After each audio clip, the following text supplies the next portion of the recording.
Blessings and greetings, blessings, blessed souls. We're alive because we're meaning to stay alive in this most existential of moments with the intent of being configured to Torah Chaim, instructions of life, Torah Chesed, instructions of kindness, Torah Rachamim, instructions of mercy. As you can see here, I've acquired a pair of glasses, and as one of my supervisors has remarked on many occasions, it's always better to have a second pair of eyes to review or see what we're trying to convey. So hopefully with my second pair of eyes here, I'm actually a bifocal for my long distance viewing and for my reading. Hopefully I'll come to greater clarity in my studies as well, and I'm looking afar. But what I want to share with you tonight is something that I came across yesterday. Wonderful video made by Rabbi Manis Friedman, who pointed out via reading a letter from Lubavitcher Rebbe talking about the period which will serve as an antecedent before the universal redemption, which is inclusive of the entire world. Well, no longer will there be a discussion of are there too many people, are there not enough people, is there a change in the climate, why is one group of people hating another people? Because the era of Mashiach, of the Messiah, is earmarked with the following axiomatic teachings. Number one, hatred will be a thing of the past for the human family experience. Number two, jealousy will be a matter which is erased from the conduct and thought, speech, and action of the human family experience. And number three, there will be no more competition between human beings. Can you imagine a world like that? And yet, Rambam, Rav Moshe ben Maimonides, also known as the Nesher Gadol, the great eagle, who, if I understand correctly, was given that term because his consciousness flew over the mass consciousness of the people of his time. He lived, I believe, in the 11th and 12th century. As well, he hovered over the mindsets of even the great sages of his time. Now, the Rambam also taught, how do we identify who is the Mashiach, who is the Messiah? Number one, he must be a descendant of King David. In a more particularized fashion, a descendant of King David through his son, King Solomon, Shlomo Melech. Number two, he must be constantly engaged in the study of Torah. He must be wise according to the wisdoms of Torah, the prophetic eternal teachings of Torah.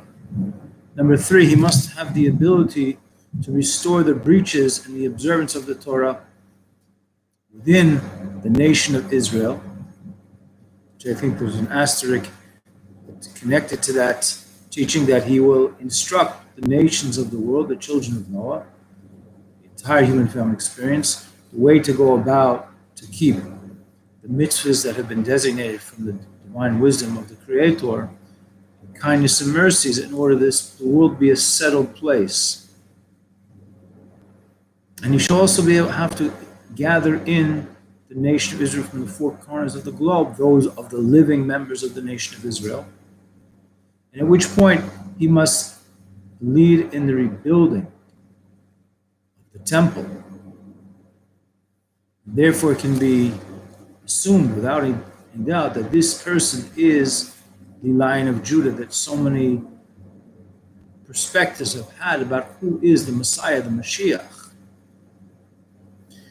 Now, one of the things that Rabbi Friedman brought out in this letter from the Rebbe is that one of the things that was a matter of concern to the Rebbe is that these teachings of Rambam, of who we have a tradition from Moshe to Moshe, because Moshe, being Moses, the first leader of the nation of Israel on a mass scale, the 12 tribes of Israel, until Moshe ben Maimon, who again lived in the 11th and 12th century, early passed away in the early 12th century.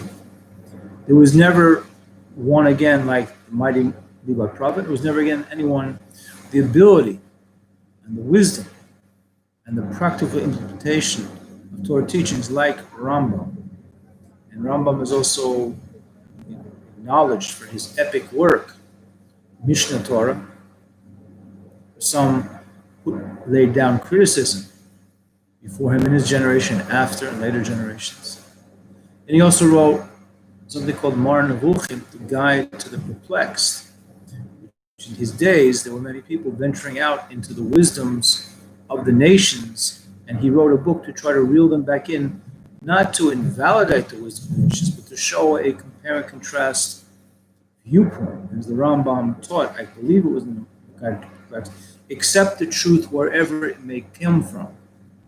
An idea which has not always found a settled place in the consciousness of human beings because it might rub the wrong way their own cultural mores, values, or religious tenets.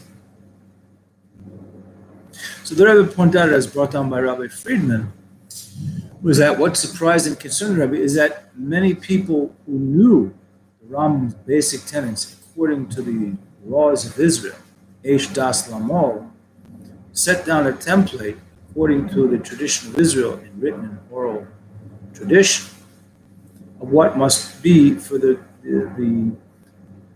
revelation of the Messiah. And yet they chose other places of Rambam, and then they pick and choose, cherry pick from different parts of the oral Torah, whether it be the revealed dimensions from the Talmud, from the Kabbalah, even from the Hasidus, to try to put together a puzzle, pieces to a puzzle, but pieces that don't really fit together because they're outside the framework of their expertise.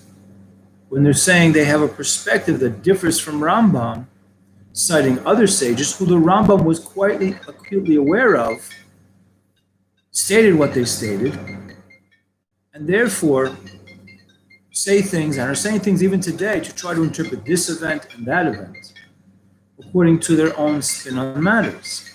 The Rebbe was very adamant to emphasize that yes, the Rambam wrote certain things from the perspective of Torah Savor, reasoning, but when it comes down to the nuts and bolts of instruction to the nation of Israel and for the nations of the world, that we must see those levels of development manifestation for that person to be the Mashiach, and as well to be earmarked by no more hatred, jealousy, and competition among human beings.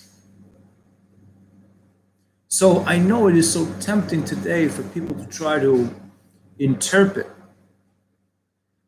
all the signs according to their understanding of books that they're pulling out, like I have the Zohar in back of me, or the teachings of Chassidus, or the teachings of the Chumash, 5 books of Moses, or the prophets, meaning this means that, and that means this. When the Rebbe emphasized that Rambam stressed very adamantly, we must see an increase in Torah amongst the nation of Israel, the movement of teshuvah, of returning to who we really are as human beings, whether we be of the Jewish nation or of the children of Noah.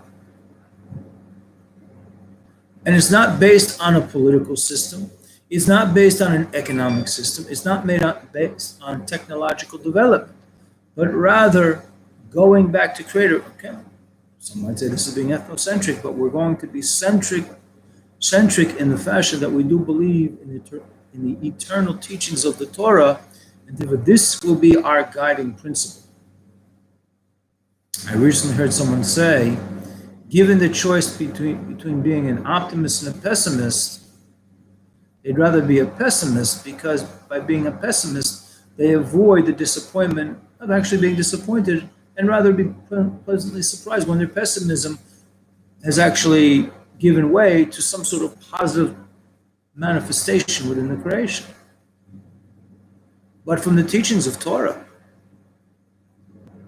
we see that there are standards for positive outlook, that we should look forward to these things, and anything else is just not acceptable towards the stepping forward to the universal redemption.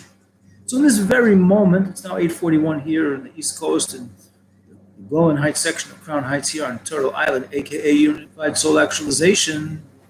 So there's been some increase of brotherly, sisterly human love. There's been some increase according to the dictates of Torah Tzedakah, of righteousness, kindness, justice, mishpat, shalom, and peace. And it can be connected back to Torah teachings, or any way you want to put the spin on, depending on your cultural background or religious background, divine teachings. Then certainly we are moving towards the universal redemption, which if